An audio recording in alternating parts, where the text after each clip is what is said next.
Axiom 4 machine విజయవంతంగా పూర్తి చేసుకుని భారత ఆస్ట్రోనాట్ శుభాంశు శుక్లా ఇవాళ భూమికి రానున్నారు.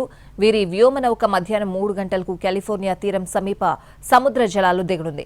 వీరి రాక కోసం అమెరికన్లతో పాటు భారతీయులు ఆతృతగా ఎదురుచూస్తున్నారు. యాక్సియం 4 మిషన్లో భాగంగా అంతర్జాతీయ అంతరిక్ష కేంద్రానికి వెళ్లిన భారత వ్యోమగామి శుభాంశు శుక్లా మరో 3 వ్యోమగాములు మరికొన్ని గంటల్లో భూమి మీదకు రానున్నారు. అంతరిక్ష కేంద్రంతో శుభాంశు బృందాన్ని తీసుకువస్తున్న డ్రాగన్ వ్యోమనౌక అన్డాకింగ్ ప్రక్రియ విజయవంతమైంది. పలు విన్యాసాల తర్వాత భూ వాతావరణంలోకి ప్రవేశిస్తుంది.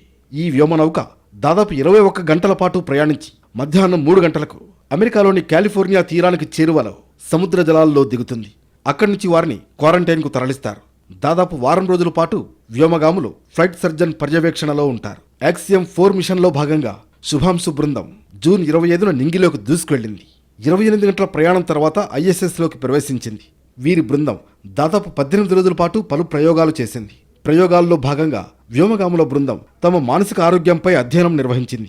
ఖగోళంలోని జీరో గ్రావిటీ పరిస్థితుల్లో మానవ కండరాలకు కలిగే నష్టంపై శుక్లా అధ్యయనం చేశారు. ఖగోళంలో మానవ జీర్ణ వ్యవస్థ ఎలా పనిచేస్తుందన్న అంశంపై ఒక వీడియోను భారత విద్యార్థుల కోసం రూపొందించారు.